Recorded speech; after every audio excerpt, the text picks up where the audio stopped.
Hello दोस्तों, मेरा नाम राहुल अहरवार है। अभी हमने एक लास्ट वीडियो बनाया था जहाँ पे हमने कौन से सब्जेक्ट पे बात करी थी, मध्य प्रदेश गौवध हत्या प्रतिषेध अधिनियम पे। ठीक है, जहाँ हमने पहले पार्ट में सेक्शन 1 टू सेक्शन 10 पे बात करी थी। इसके रिमेनिंग जो भी सेक्शन है उस पर हम अभी बात करते हैं। ठीक है, तो अभी हम पहले बात करते हैं सेक्शन 11 पे। तो सेक्शन 11 बात करता है power of entry, inspection, search and seizure, प्रवेश, निरीक्षण, तलाशी एवं अभिग्रहण की शक्ति। ठीक है, तो for the purpose of enforcing the provision of in the site the competent authority or person authorized and the competent authority in writing the behalf shall power to enter and inspect of the premises within the local limits of the jurisdiction and believe that a offense under this act। तो देखिए, section 11 का जो subsection 1 है वो बात ये करता है कि कॉम्पिटेंट अथॉरिटी को अगर ऐसा लगता है कि कोई जगह इस एक्ट में जो भी प्रोविजन दिया उसका कंट्रावेंशन हो रहा है, तो कॉम्पिटेंट अथॉरिटी या जो भी अथॉराइज ऑफिसर है वो जाके क्या कर सकता है, राइटिंग में ऑर्डर में क्या इंस्पेक्शन कर सकता है। ठीक है, जो उनके जुरिडिक्शन में जो एरिया आता है वहां पे। ठीक है, अब देखिए हम सबसेक्शन 2 में बात करते हैं। तो इसमें उसको ड्यूटी बता दी गई है, जिस व्यक्ति के प्रेमाइसिस में तलाशी लेने जा रहे हैं तो वो क्या करेंगे, एक्सेस अलाउ करेगा उनको, सावधानी पूर्वक जो भी है उनको देगा कि आप तलाशी कर सकते हैं। ठीक है, तो वो एक्सेस देगा और जो भी उनको अपोजिट जो पर्पस है, जो वो जानना चाहते हैं, जो वो प्रश्न करते हैं, तो उनका उसको जवाब देना पड़ेगा। ठीक है, अब इसमें सबसेक्शन 3 बात करता है any police officer not below the rank of head constable.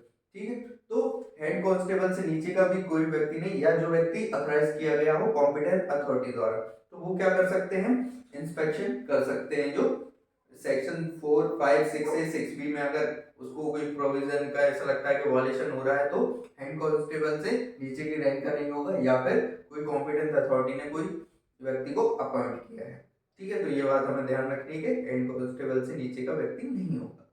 तो ये क्या कर सकते हैं, कोई भी व्हीकल है तो उसको क्या कर सकते हैं, स्टॉप, एंटर एंड सर्च। ठीक है, तो उसको रोक सकते हैं, उसमें अंदर जाके देख सकते हैं कि अगर ये व्हीकल ये जो गौ मास है उसके ट्रांसपोर्टेशन के लिए तो यूज नहीं हो रहा है। ठीक है, बी में दिया गया है कि उसको सीज कर सकते हैं। ठीक है, या गौ प्रोजनी उसको ऐसा लगता है कि संदेह की स्थिति लगती है कि ये जो वाहन लेके जा रहे हैं जो इतनी मात्रा में गाय रखे हैं वो संतुष्ट जवाब नहीं दे पाते हैं, उनको संदेह लगता है तो उसको जब्त भी कर सकते हैं। ठीक है, प्राधिकृत कर लेंगे। फिर सबसेक्शन 4 है, ये बात करता है the provision of section 100 of the code of civil procedure. ठीक है, सॉरी, क्रिमिनल प्रोसीजर। तो सेक्शन जो 100 है क्रिमिनल प्रोसीजर का, जो उसमें मैटर दिया गया है सर्च और सीजर का, वही सेम टू सेम पावर यहाँ भी एप्लीकेबल होंगे। ठीक है, फिर सबसेक्शन 5 है case of the violation of section 4, 5, 6 and 6A 6B। ठीक है, तो अगर इसमें होते तो अगर कोर्ट ने क्या कर लिया, एम्पावर्ड कर लिया, अगर उसको लगता है तो सीजर कर सकते हैं। ठीक है, और फिर वो क्या करेंगे, वो जो उसको पहले तलाशी लेके उसको रख लेंगे, तो उसकी जो सीजर की जो सारी प्रोसेस होगी वो कौन करेगा, जिलाधीश। ठीक है, तो डिस्ट्रिक्ट मजिस्ट्रेट को पावर दिए गए हैं। ठीक है, अब देखिए सेक्शन 11A है, ये जो बात करता है appeal against the order of confiscation, जो अधिग्रहण के आदेश के विरुद्ध अपील। जो कन्फिस्केशन हुआ था, जो अभी लास्ट सेक्शन में हमने पढ़ा सेक्शन 11 में, मतलब अधिग्रहण किया गया किसी वाहन का, तो उसके लिए क्या कर सकते हो, अपील। तो अभी हम अपन ने सेक्शन पढ़ा था, कौन सा, सेक्शन 6 से, जहां पे ट्रांसपोर्ट की बात करी थी।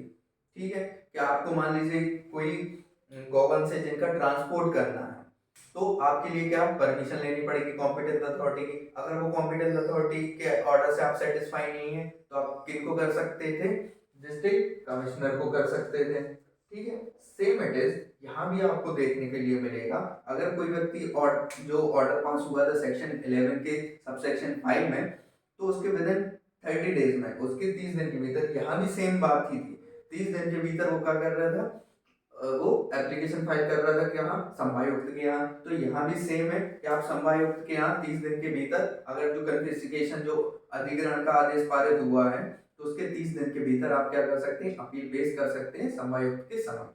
ठीक है, और जो भी फीस है, रिक्वायर्ड जो फीस है वो आप पे करेंगे। इसका एक्सप्लेनेशन बात करता है कि जब तक आपको वो सर्टिफाइड कॉपी जो कन्फिस्केशन का ऑर्डर पास किया गया है कॉम्पिटेंट अथॉरिटी या डिस्ट्रिक्ट मजिस्ट्रेट द्वारा, तो जब तक वो आपको वो सर्टिफाइड कॉपी प्राप्त होती है, जितना समय उसमें लगता है, तो वो समय एक्सक्लूड कर दिया जाए, मतलब वो 30 दिन में शामिल नहीं होगा। हमें इतनी बात ध्यान रखनी है। फिर इसके हैं कि ये क्या करेंगे, जो अपील पेश करेंगे उसमें क्या एक प्रारूप होता है जिसपे क्या रहता है, मेमोरेंडम ऑफ अपील बनता है, नोटिस जारी होगा और सारी जो पार्टीज हैं उनके लिए, ठीक है, उनको बुलाया जाएगा और जो भी उनका ओपिनियन है कि ये सीजन ठीक हुआ है या नहीं हुआ है उसको रिकॉर्ड पे लेंगे।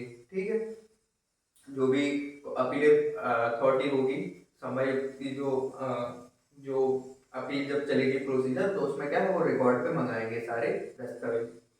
ठीक है, इसके बाद इसका सबसेक्शन 3 बात करता है the appellate authority set the intimation writing to lodging the appeal to the district collector. ठीक है, तो ये जो जैसे अपील मान लीजिए पेश हुई है, तो इसकी एक सूचना किसको दे दी जाएगी, जिला कलेक्टर को। ठीक है, अच्छा, इसमें एक बात करी गई है, अगर ये चाहे तो एक इंटरम नेचर का ऑर्डर भी पास कर सकती है कौन, अपीलेट अथॉरिटी। ठीक है, इसमें क्या है, जैसे अभी हमने 2 एक्ट पढ़े थे, नेशनल सिक्योरिटी एक्ट या जो मेंटेनेंस ऑन वेलफेयर है सीनियर सिटीजन वाला, वहाँ लीगल रिप्रेजेंटेटिव को मना किया था, लेकिन यहाँ एक्ट में अगर कोई व्यक्ति चाहे कि हमें अपना प्रेजेंटेशन कोई एडवोकेट लीगल रिप्रेजेंटेटिव के थ्रू करवाना जरूरी है, तो वो लीगल प्रैक्टिशनर्स को ला सकते हैं। ठीक है, अब देखिए, तो अब जो अपील होगी उसको सुनवाई दोनों पक्षों को सुनने के बाद जो उनको ठीक लगेगा तो क्या कर सकते हैं, उसको ऑर्डर पास कर सकते हैं, या तो जो ऑर्डर था उसको कंफर्म कर देंगे जो कॉम्पिटेंट अथॉरिटी ने पास किया था, ठीक है, या उसको रिवर्स कर सकते हैं, उसमें मॉडिफिकेशन कर सकते हैं। ठीक है, अब देख लीजिए, इसमें एक प्रोविजो बात करता है कि जो आपको फैक्ट प्रूव करना है तो वो आप एफिडेविट के थ्रू कर सकते हैं। ठीक है, तो शपथ पत्र से आप अपने सबूत पेश कर देंगे। ठीक है, इसमें फिर बात करता है, इसकी क्या है कॉपी, जो अंत्यवाद इसकी कॉपी है वो एग्जीक्यूशन के लिए कलेक्टर, डिस्ट्रिक्ट कलेक्टर के लिए भेज दी जाएगी। ठीक है, अब देखिए इसका एक और इम्पोर्टेंट है, ये तो अपील की बात हो गई, एक 11B है जहां रिवीजन की बात करते हैं।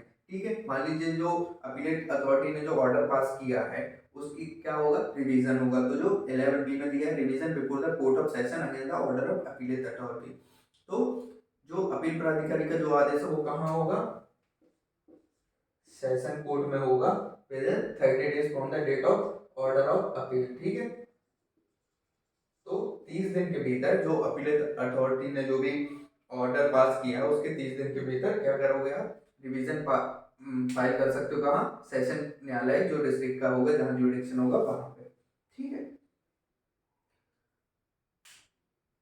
इसमें और जो सेक्शन हम बात करें, रिहेबिलिटेशन की बात करी गई है, तो उसमें स्टेट गवर्नमेंट जो भी सेक्शन 12 में बात करी, पुनर्वास के लिए जो नियम बनाएंगे कि उनके जो गवर्नमेंट है उनके लिए क्या पुनर्वास हो सके उसके लिए नियम बनाएंगे।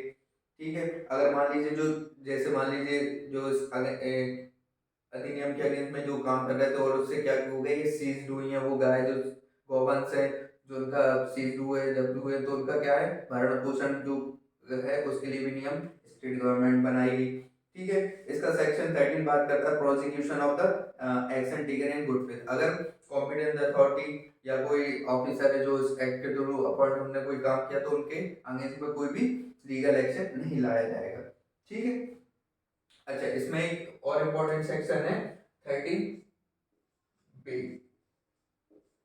ठीक है, तो 13B, सॉरी 13A, ठीक है, जो बात करती है बर्डन ऑफ प्रूफ की, तो बर्डन ऑफ प्रूफ जैसे हम जनरली बात करें क्रिमिनल केसेस में प्रोसिक्यूशन के पास होता है, मतलब अभियोजन को अपना जो भी है सबूत का भार उनके ऊपर होता है, उनको प्रूव करना होता है, लेकिन इस एक्ट में जो बर्डन ऑफ प्रूफ है वो किसके अगेंस्ट, किस पे है, एक्यूज को, मतलब एक्यूज को प्रूव करना पड़ेगा कि हमने ऐसा कोई अपराध नहीं किया है, तो ये भी हम सेक्शन इंपॉर्टेंट हो जाता है यहाँ से।